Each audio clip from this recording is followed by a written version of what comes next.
Morgan, and today I will be reading Chapter 13 of Mansfield Park by Jane Austen.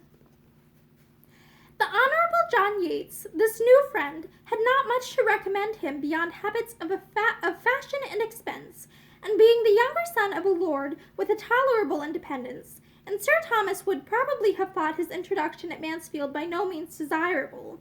Mr. Bertram's acquaintance with him had begun at Weymouth, where they had spent 10 days together in the same society, and the friendship, if friendship it might be called, had been proved and perfected by Mr. Yates's being invited to take Mansfield in his way, whenever he could, and by his promising to come. And he did come rather earlier than had been expected, in consequence of the sudden breaking up of a large party assembled for gaiety at the house of another friend, which he had left Weymouth to join.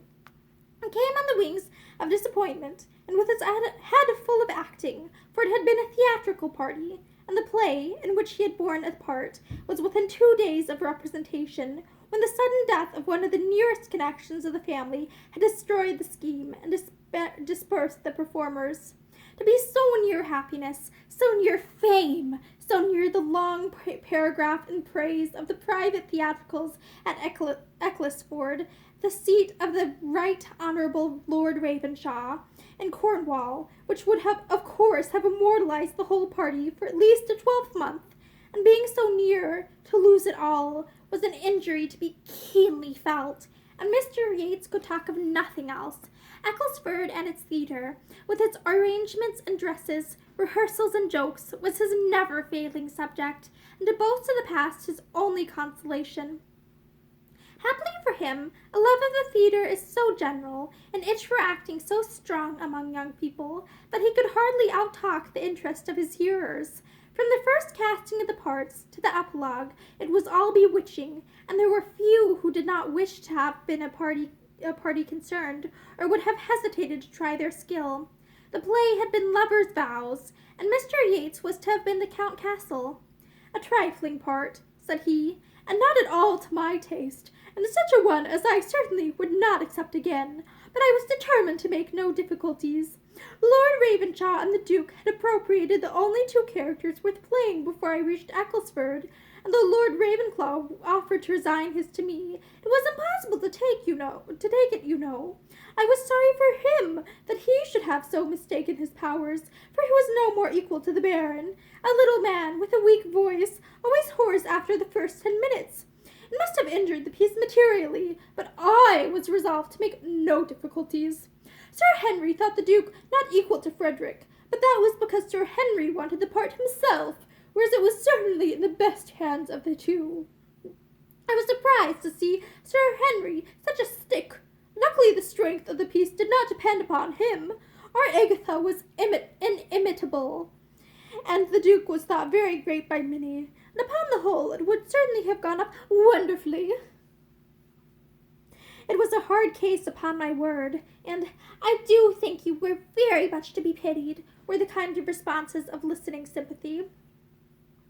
"It is not worth complaining about, but to be sure the poor old dowager could not have died at a worse time, and it is impossible to help wishing that the news could have been suppressed for just the 3 days we wanted. It was but 3 days, and being only a grandmother, and all happening 200 miles off, I think there would have been no great harm, and it was suggested, I know, but Lord Ravenshaw, who I suppose is one of the most correct men in England, would not hear of it."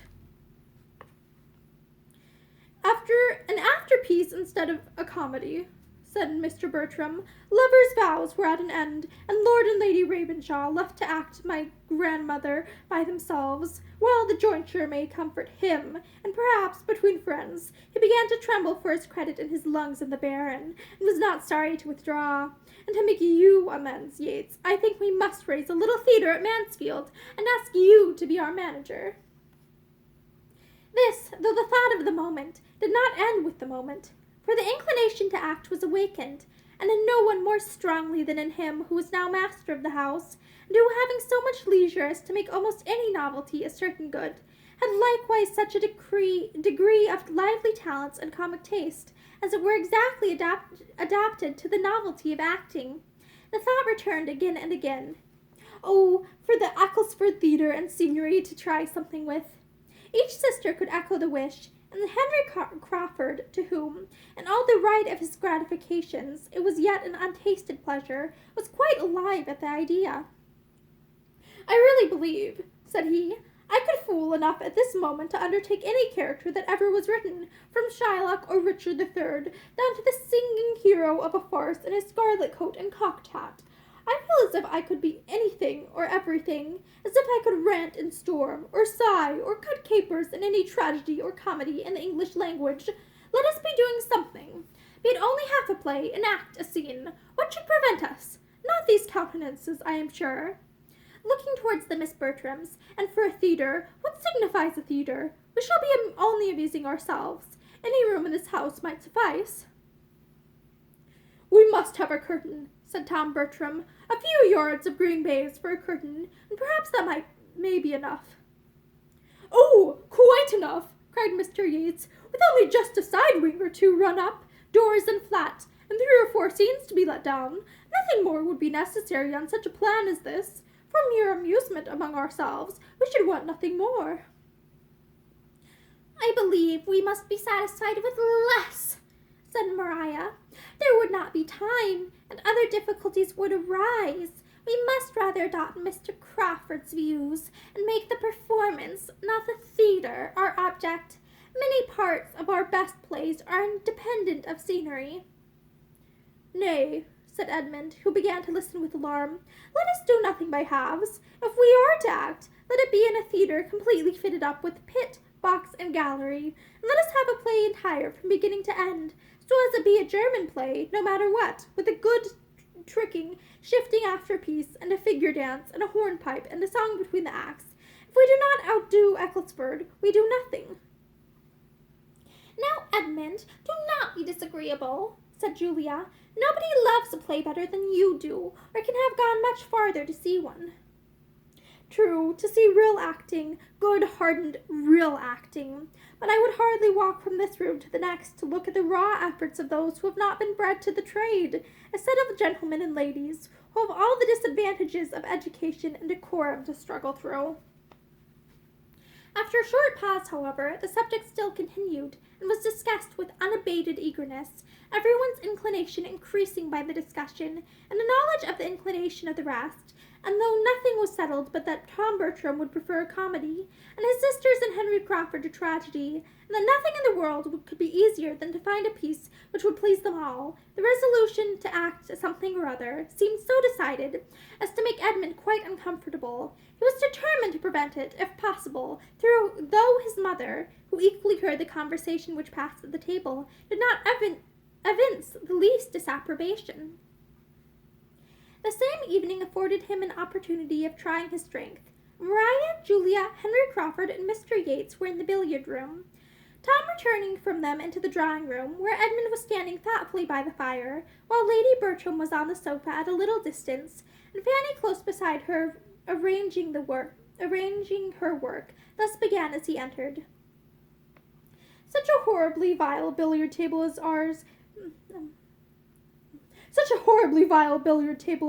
is not to be met with, I believe, above ground. I can stand it no longer, and I think I may say that nothing shall ever tempt me to it again. But one good thing I have just ascertained. It is the very room for a theatre, precisely the shape and length for it, and the doors at the farther end, communicating with each other as they may be made to do in 5 minutes, by merely moving the bookcase in my father's room, is the very thing we could have desired, if we had sat down to wish it.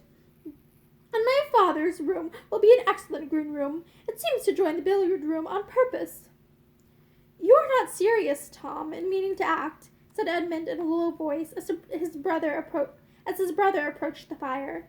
"Not serious? Never more so, I assure you. What is there to surprise you in it?"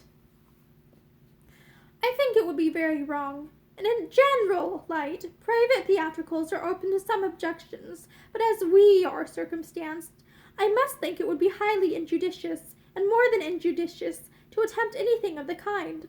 It would show great want of feeling on my father's account, absent as he is, and in some degree of constant danger, and it would be imprudent, I think, with regard to Maria, whose situation is a very delicate one, considering everything, extremely delicate." You take up a thing so seriously, as if we were going to act 3 times a week till my father's return, and invite all the country. But it is not to be a display of that sort. We mean nothing but a little amusement among ourselves, just to vary the scene, and exercise our powers in something new. We want no audience, no publicity.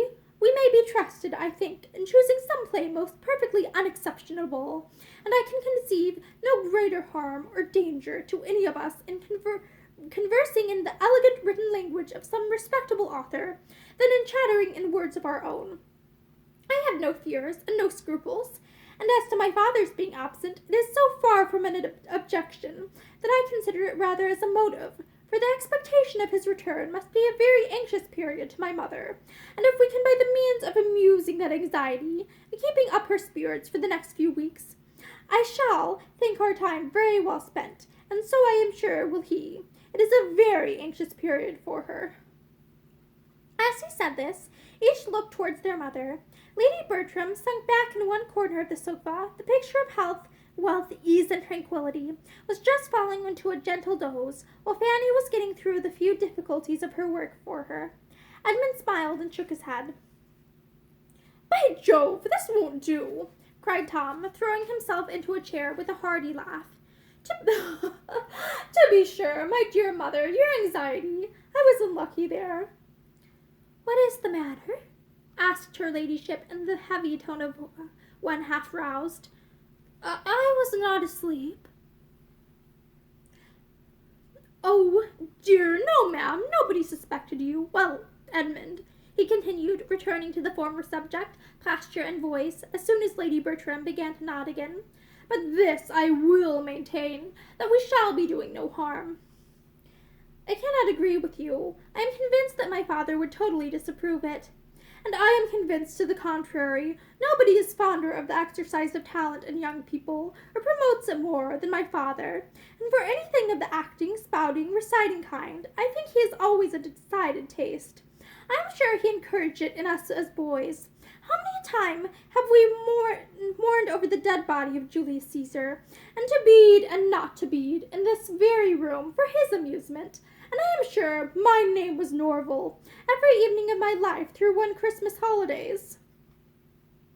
"It was a very different thing. You must see the difference yourselves. My father wished us, as schoolboys, to speak well, but he would never wish his grown-up daughters to be acting plays. His sense of decorum is strict."